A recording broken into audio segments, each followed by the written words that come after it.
ഗംഗ, പുണ്യനദിയായ ഗംഗ വേദങ്ങളിൽ, ചരിത്രത്തിൽ, ഐതിഹ്യങ്ങളിൽ, പുരാണങ്ങളിൽ, ഇതിഹാസ കാവ്യങ്ങളിൽ, മിത്തുകളിൽ, വാമൊഴികളിൽ തുടങ്ങി ഭാരത സംസ്കാരത്തിന്റെ സമസ്ത മേഖലകളിലും വ്യാപരിച്ചു നിൽക്കുകയാണ് പുണ്യനദിയായ ഗംഗ.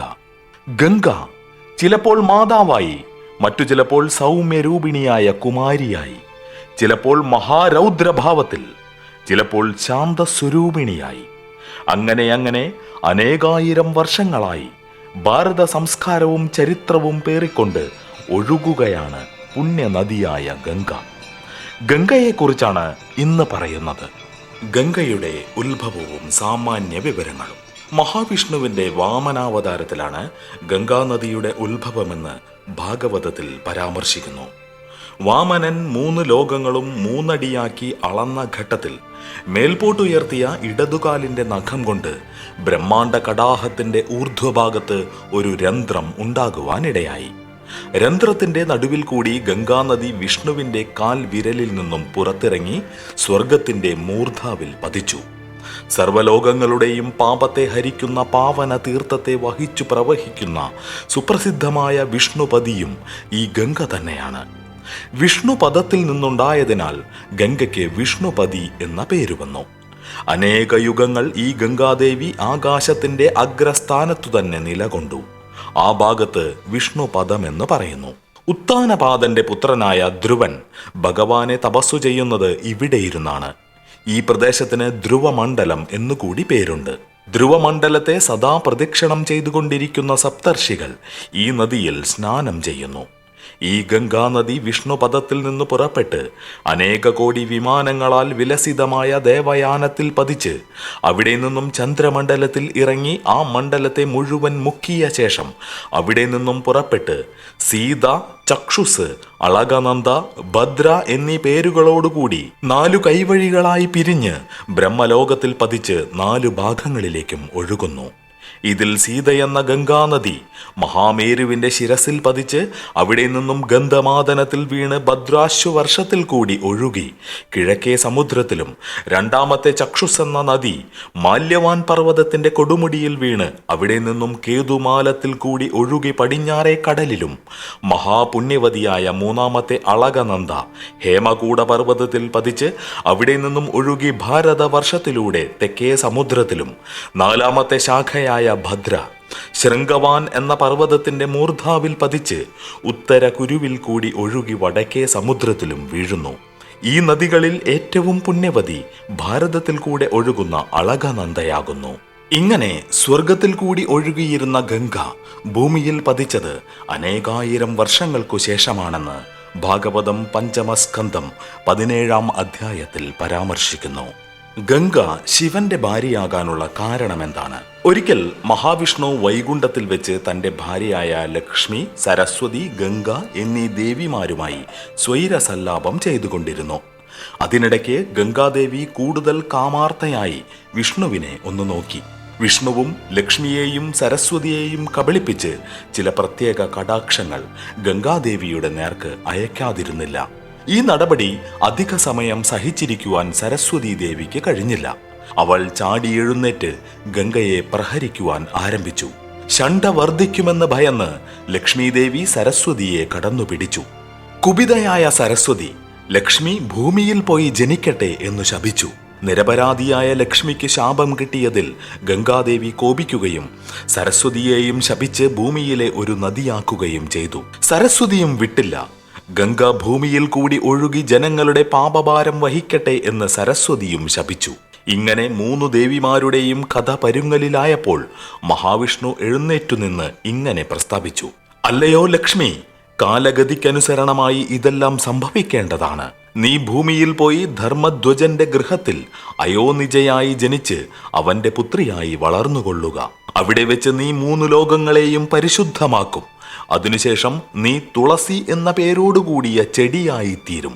അക്കാലത്ത് നിന്റെ അംശമായി ശംഖചൂടൻ എന്ന പേരോടുകൂടി ഒരു അസുരൻ ജനിക്കും. ആ അസുരൻ നിന്നെ ഭാര്യയായി സ്വീകരിക്കും. അതിന്റെ ശേഷം നീ പത്മാവതി എന്ന പേരോടുകൂടിയ പുണ്യനദിയായി ഭവിക്കയും ആ നദിയെ ഭൂമിയിൽ വിട്ടിട്ട് നിന്റെ ദേവീരൂപം വൈകുണ്ഠത്തിലേക്ക് മടങ്ങിപ്പോകുകയും ചെയ്യും.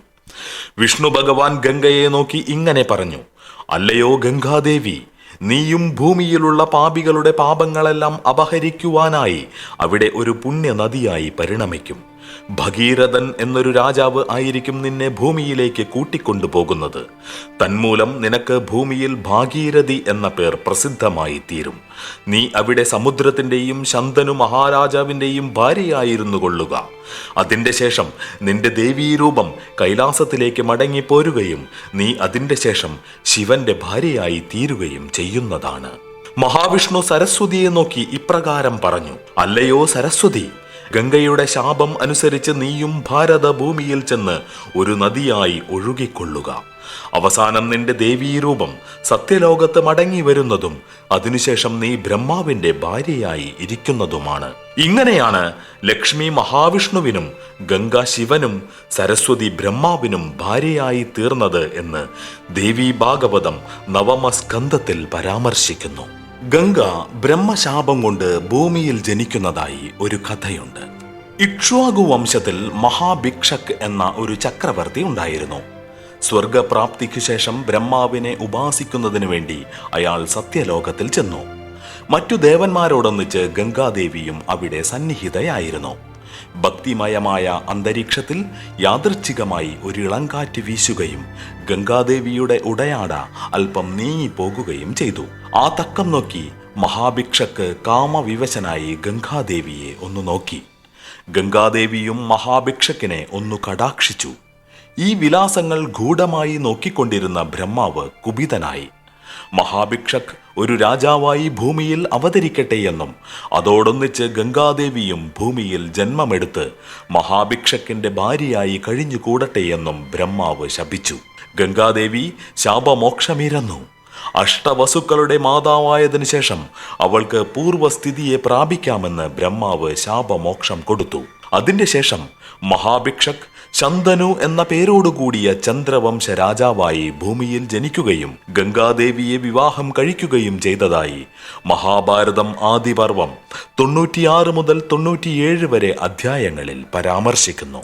ഭഗീരഥൻ ഗംഗയെ ഭൂമിയിൽ കൊണ്ടുവന്ന കഥയാണ് ഏറ്റവും പ്രസിദ്ധമായ കഥ. സൂര്യവംശ രാജാവായ സഗരന് സുമതി എന്നും കേശിനി എന്നും 2 ഭാര്യമാരുണ്ടായിരുന്നു.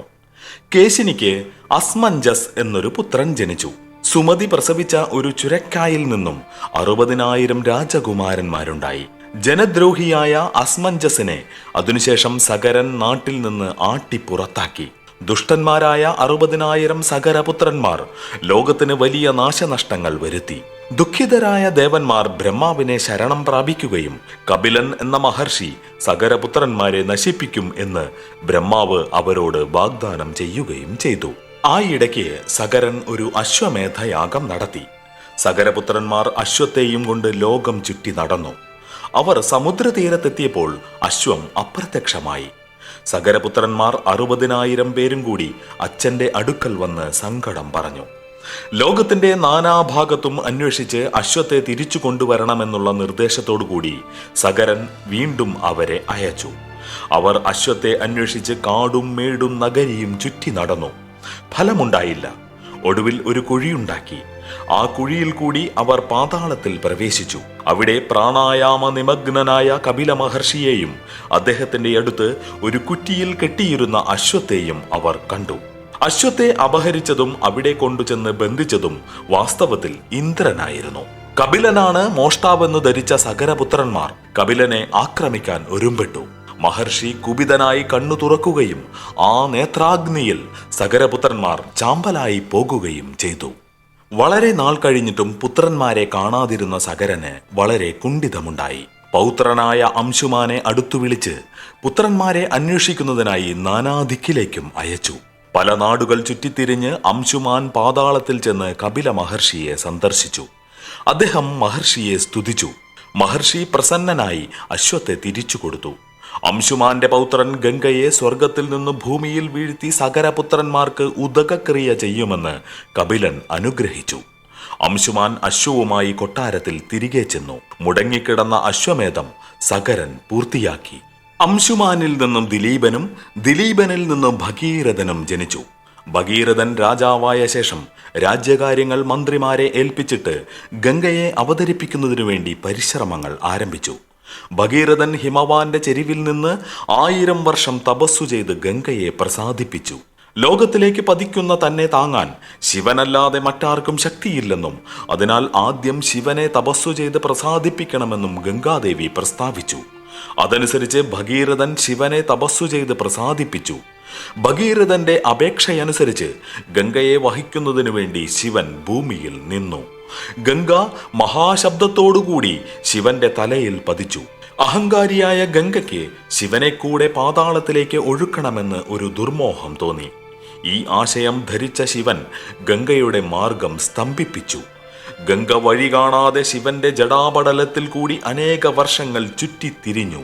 വീണ്ടും ഭഗീരഥൻ ശിവനെ തപസ്സു ചെയ്തു. പ്രസന്നനായ ശിവൻ ജട കുടഞ്ഞ് കുറെ ഗംഗാജലം ഭൂമിയിൽ വീഴ്ത്തി. ആ ജലം ബിന്ദു സരസിൽ പതിച്ച് ഹ്ലാദിനി, പാവിനി, നളിനി എന്നീ 3 കൈവഴികളായി കിഴക്കോട്ടൊഴുകി. സുചക്ഷുസ്, സീത, സിന്ധു എന്നീ 3 കൈവഴികൾ പടിഞ്ഞാറോട്ടൊഴുകി. 7ാമത്തെ കൈവഴി ഭഗീരഥനെ പിന്തുടർന്നു. ഭഗീരഥൻ മുൻപിലും ഗംഗ പിൻപിലുമായി ബഹുദൂരം സഞ്ചരിച്ച് ജഹ്നു മഹർഷിയുടെ ആശ്രമ പ്രദേശത്ത് ചെന്നു. ഗർവിഷ്ഠയായ ഗംഗ ദഹ്നുവിന്റെ ആശ്രമം മുക്കി. കുപിതനായ മുനി ഗംഗയെ കുടിച്ചു കളഞ്ഞു. ഭഗീരഥൻ ജഹ്നു മഹർഷിയെ പ്രസാദിപ്പിച്ചു. മഹർഷി ഗംഗയെ ചെവിയിൽ കൂടി വെളിയിലേക്ക് ഒഴുക്കിക്കൊടുത്തു. അന്നു മുതൽ ഗംഗയ്ക്ക് ജാഹ്നവി എന്ന പേരുണ്ടായി. വീണ്ടും ഗംഗ ഭഗീരഥനെ അനുഗമിച്ച് പാതാളത്തിൽ പ്രവേശിക്കുകയും സകരപുത്രന്മാരെ പുണ്യജലത്തിൽ കഴുകി മോക്ഷപ്രാപ്തരാക്കുകയും ചെയ്തതായി വാൽമീകി രാമായണം ബാലകാണ്ഡത്തിലും ബ്രഹ്മാണ്ഡ പുരാണം 97-ാം അധ്യായത്തിലും ദേവി പുരാണം 2ാം സ്കന്ധത്തിലും മഹാഭാരതം ദ്രോണപർവത്തിലും ഭീഷ്മപർവത്തിലും അനുശാസന പർവത്തിലും വനപർവത്തിലും പരാമർശിക്കുന്നു. ഗംഗാദേവി പ്രദീപന്റെ തുടയിൽ ഇരുന്നതായ ഒരു കഥയുണ്ട്. ശന്തനു മഹാരാജാവിന്റെ അച്ഛനായ പ്രദീപൻ പുത്രലബ്ധിക്കു വേണ്ടി ഒരിക്കൽ ഗംഗാതീരത്തിൽ തപസ്സു ചെയ്തുകൊണ്ടിരുന്നു. രാജാവിനെ കണ്ട് ഗംഗാദേവി കാമവിവശയായി. അവൾ അദ്ദേഹത്തിന്റെ വലതു തുടയിൽ വന്നിരുന്നു. രാജാവ് കണ്ണു തുറന്ന് ദേവിക്ക് എന്താവശ്യമെന്ന് ചോദിച്ചു. പ്രദീപൻ തന്നെ വിവാഹം ചെയ്യണമെന്ന് ഗംഗാദേവി ശഠിച്ചു. പ്രദീപൻ അതു സമ്മതിച്ചില്ല. അദ്ദേഹം ഇങ്ങനെ പറഞ്ഞു: വലതു തുട മക്കൾക്കും പുത്രഭാര്യമാർക്കും ഇരിക്കാനുള്ളതാണ്. ഭാര്യയ്ക്ക് ഇരിക്കാനുള്ളത് ഇടതു തുടയാണ്. അതിനാൽ എന്റെ പുത്രന്റെ ഭാര്യയായി കൊള്ളുക. പ്രദീപന് ജനിച്ച പുത്രനാണ് ശന്തനു. ഒരിക്കൽ പ്രദീപൻ ശന്തനുവിനെ വിളിച്ചിങ്ങനെ പറഞ്ഞു: മുൻപ് എന്റെ അടുക്കൽ ഒരു ദിവ്യാംഗന വന്നു. അവളെ നിന്റെ ഭാര്യയാക്കാമെന്ന് ഞാൻ വാഗ്ദാനം ചെയ്തിരുന്നു. അതിനാൽ ഏതെങ്കിലും വരാംഗന പുത്രോൽപാദനത്തിന് വേണ്ടി നിന്നെ സമീപിച്ചാൽ നീ അവളെ സ്വീകരിച്ചു കൊള്ളണം. അവൾ എന്തു പ്രവർത്തിച്ചാലും നീ എതിർത്ത് ഒന്നും ശബ്ദിക്കരുത്. അധികം താമസിയാതെ പ്രദീപൻ ശന്തനുവിനെ രാജ്യഭാരം ഏൽപ്പിച്ച ശേഷം വനത്തിലേക്ക് പോയതായി മഹാഭാരതം ആദി പർവത്തിൽ പരാമർശിക്കുന്നു. അഷ്ടവസുക്കളും ഗംഗാദേവിയും. അഷ്ടവസുക്കളിൽ ഒരാളായ ദ്യോവിന്റെ ഭാര്യ ഒരിക്കൽ വനത്തിൽ ചുറ്റി നടക്കുമ്പോൾ യാദൃച്ഛികമായി വസിഷ്ഠാശ്രമത്തിൽ വെച്ച് നന്ദിനി തന്റെ കിടാവിനോടുകൂടി മേയുന്നതു കണ്ടു. അവൾക്ക് ആ പശുവിനോടും കിടാവിനോടും അതീവ താല്പര്യം തോന്നി. തന്റെ ഉറ്റമിത്രവും ഉശീനര രാജാവിന്റെ പുത്രിയുമായ ജിതവതിക്ക് ഒരു സമ്മാനം കൊടുക്കാൻ ആ പശുവിനെ കിട്ടിയാൽ കൊള്ളാമെന്ന് അവൾ ആഗ്രഹിച്ചു. അവൾ തന്റെ ആഗ്രഹം ഭർത്താവായ ദ്യോവിനെ അറിയിച്ചു. ദ്യോവ് ഈ വിവരം മറ്റു ബന്ധുക്കളെ അറിയിച്ചു. അടുത്ത ദിവസം അഷ്ടവസുക്കൾ ദ്യോവിന്റെ നേതൃത്വത്തിൽ ആ വനത്തിൽ വരികയും വസിഷ്ഠൻ ആശ്രമത്തിലില്ലാതിരുന്ന തക്കം നോക്കി നന്ദിനിയെയും അതിന്റെ കിടാവിനെയും മോഷ്ടിച്ചു കൊണ്ടുപോകുകയും ചെയ്തു. സന്ധ്യാസമയത്ത് വസിഷ്ഠൻ മടങ്ങി വന്നപ്പോൾ പശുവിനെ കണ്ടില്ല. മോഷ്ടാക്കൾ ആരാണെന്ന് വസിഷ്ഠൻ ജ്ഞാനദൃഷ്ടി കൊണ്ട് കണ്ടുപിടിച്ചു. കുപിതനായ വസിഷ്ഠൻ അഷ്ടവസുക്കൾ മനുഷ്യരായി പിറക്കട്ടെ എന്ന് ശപിച്ചു. വിഷണ്ണരായ അഷ്ടവസുക്കൾ വസിഷ്ഠനെ സമീപിച്ച് ശാപമോക്ഷം അപേക്ഷിച്ചു.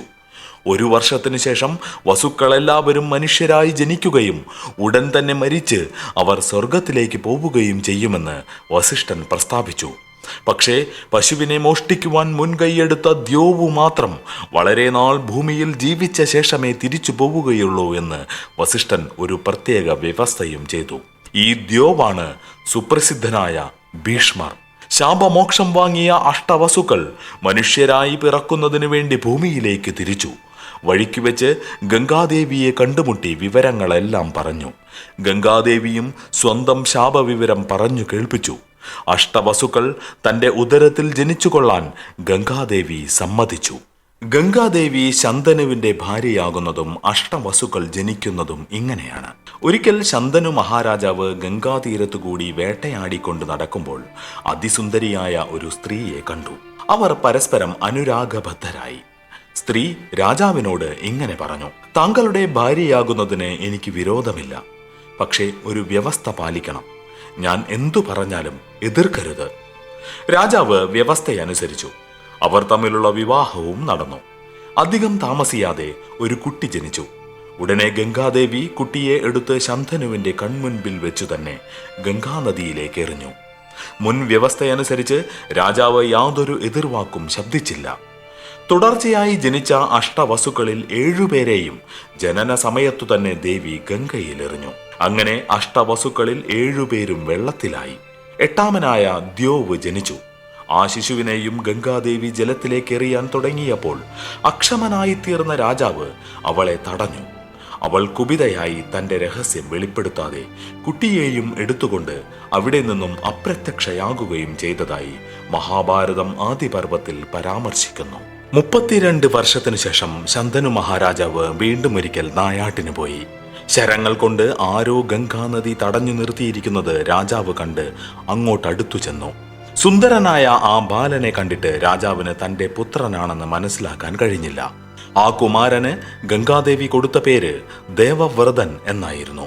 ദേവവ്രതൻ മായ കൊണ്ട് രാജാവിനെ മോഹിപ്പിച്ച ശേഷം മറഞ്ഞു കളഞ്ഞു. അവൻ തന്റെ പുത്രനാണോ എന്നു രാജാവിന് പെട്ടെന്നൊരു തോന്നലുണ്ടായി. അദ്ദേഹം പുത്രനെ കാണിച്ചു തരുന്നതിനു വേണ്ടി ഗംഗാദേവിയെ വിളിച്ചു. ഗംഗ സർവാഭരണഭൂഷിതനായ തന്റെ പുത്രനെയും കൊണ്ട് രാജാവിന്റെ അടുക്കൽ പ്രത്യക്ഷയായി. അവൾ രാജാവിനോട് പറഞ്ഞു: അങ്ങ് എന്നെ ഏൽപ്പിച്ച 8ാമത്തെ പുത്രനായ ദേവവ്രതനാണ് ഈ കുമാരൻ. വസിഷ്ഠനിൽ നിന്നും ഇവൻ എല്ലാ അസ്ത്രവിദ്യകളും വശമാക്കി കഴിഞ്ഞു. ഇവൻ അങ്കിരസിന്റെ പുത്രനായ ദ്യോവ് എന്ന വസുവിന്റെ പുനർജന്മമാണ്. ഇതാ പുത്രനെ കയ്യേൽക്കുക. ഇത്രയും പറഞ്ഞിട്ട് ഗംഗാദേവി സ്വർഗത്തിലേക്ക് പോയി. ഗംഗയുടെ മാഹാത്മ്യത്തെപ്പറ്റി മഹാഭാരതം അനുശാസന പർവം 26-ാം അധ്യായത്തിൽ ഇങ്ങനെ കാണുന്നു: മരണാനന്തരം മനുഷ്യന്റെ അസ്ഥി ഗംഗാനദിയിൽ നിക്ഷേപിച്ചാൽ അയാൾക്ക് സ്വർഗപ്രാപ്തിയുണ്ടാകും. ജീവിതകാലം മുഴുവൻ പാപം ചെയ്തവനും ഗംഗയെ സേവിച്ചാൽ വിഷ്ണുപദം പ്രാപിക്കാം. 100 യാഗങ്ങൾ കൊണ്ട് സിദ്ധിക്കുന്ന ഫലങ്ങൾ ഗംഗാസ്നാനം കൊണ്ട് ലഭിക്കും. ഒരുവന്റെ അസ്ഥി ഗംഗാനദിയിൽ എത്ര നാൾ അവശേഷിക്കുന്നുവോ അത്രയും നാൾ അയാൾക്ക് സ്വർഗത്തിൽ മാന്യസ്ഥാനം ലഭിക്കും. ഗംഗാജലത്തിന്റെ സ്പർശനമേറ്റിട്ടുള്ളവൻ അന്ധകാരം നീക്കി ഉദിച്ചുയരുന്ന സൂര്യനെ പോലെ പ്രകാശിക്കും. ഗംഗാജലം ലഭിക്കാത്ത ദേശങ്ങൾ ചന്ദ്രനില്ലാത്ത രാത്രി പോലെയും പൂക്കളില്ലാത്ത വൃക്ഷങ്ങൾ പോലെയും ശൂന്യമായിരിക്കും. 3 ലോകങ്ങളിലുള്ള ജീവജാലങ്ങൾക്ക് സംതൃപ്തി ലഭിക്കുന്നതിന് ഗംഗാജലം മാത്രം മതി. 1000 വർഷം ഒറ്റക്കാലിൽ തപസ്സു ചെയ്യുന്നവനും ഗംഗാജലത്തിൽ ശരീരം ഉപേക്ഷിക്കുന്നവനും തുല്യരാണ്. ഗംഗയിൽ വീണവന് അനേക ലക്ഷം വർഷം തലകീഴായി കിടന്ന് തപസ്സു ചെയ്യുന്നവനേക്കാൾ പ്രാധാന്യമാണ് ഈശ്വരൻ കൽപ്പിക്കുന്നത്. ഈ പുണ്യനദിയിലെ ജലസ്പർശനം കൊണ്ട് ദുഃഖിതരായ സകല ജീവജാലങ്ങളും സന്തുഷ്ടരായി തീരും. ഗംഗാതീരത്തെ മണൽ ശരീരത്തിൽ പൂശുന്നവന് ദേവന്മാരുടെ ദീപ്തിയുണ്ടാകും. ഗംഗാതീരത്തിലെ മണൽ തലയിൽ പൂശുന്നവൻ സൂര്യനെ പോലെ പ്രകാശിക്കും. ഈ നദിയിൽ തട്ടിവരുന്ന കാറ്റേറ്റാൽ തന്നെ ജീവികളുടെ പാപം നശിക്കും. ഇങ്ങനെ സർവപാപനാശത്തിനും ഹേതുവായ വസ്തു ഗംഗാജലം തന്നെയാണെന്ന് ധരിക്കേണ്ടതാകുന്നു. ഗംഗയുടെ മാഹാത്മ്യത്തെപ്പറ്റി അഗ്നിപുരാണം 110-ാം അധ്യായത്തിൽ പ്രസ്താവിക്കുന്നത് നോക്കൂ. ഏതു ദേശങ്ങളുടെ മധ്യത്തിലൂടെ ഗംഗയൊഴുകുന്നുവോ ആ ദേശങ്ങൾ പാവനങ്ങളും ശ്രേഷ്ഠങ്ങളുമാകുന്നു. സൽഗതിയെ ആരായുന്ന സർവഭൂതങ്ങൾക്കും ഗതി ഗംഗ മാത്രമാകുന്നു. ഗംഗയെ നിത്യവും സേവിച്ചാൽ അത് ഇരുവംശങ്ങളെ, മാതാവിന്റെയും പിതാവിന്റെയും വംശങ്ങളെയും ദുർഗതിയിൽ നിന്നും കരകയറ്റും. ഗംഗാജലം പാനം ചെയ്യുന്നത് 1000 ചന്ദ്രായണങ്ങൾ ചെയ്യുന്നതിനേക്കാൾ ഉത്തമമത്രേ. 1 മാസക്കാലം ഗംഗയെ സേവിച്ചാൽ സർവയാഗങ്ങളും ചെയ്താലുള്ള ഫലം ലഭിക്കും. ഗംഗാദേവി സർവപാപങ്ങളെയും അകറ്റുന്നതും സ്വർഗലോകത്തെ നൽകുന്നതുമാകുന്നു. ഒരു മനുഷ്യന്റെ അസ്ഥി എത്ര കാലത്തോളം ഗംഗയിൽ കിടക്കുന്നുവോ അത്ര കാലത്തോളം അവൻ സ്വർഗത്തിൽ വസിക്കും. അന്ധന്മാർ മുതലായവരും കൂടി ഗംഗയെ സേവിച്ചാൽ ദേവന്മാരോട് തുല്യമായ അവസ്ഥ പ്രാപിക്കും. ഏവൻ ഗംഗാതീർത്ഥത്തിൽ നിന്നുണ്ടായ മണ്ണ് ധരിക്കുന്നുവോ അവൻ സൂര്യനെ പോലെ പാപഹാരിയായി ഭവിക്കും. ഗംഗയെ കാണുക, തൊടുക, ഗംഗാജലം കുടിക്കുക എന്നിവ ചെയ്താലും പുണ്യയായ ഗംഗ ആളുകളെ 100 100ആയും 1000 1000ആയും ശുദ്ധീകരിക്കും.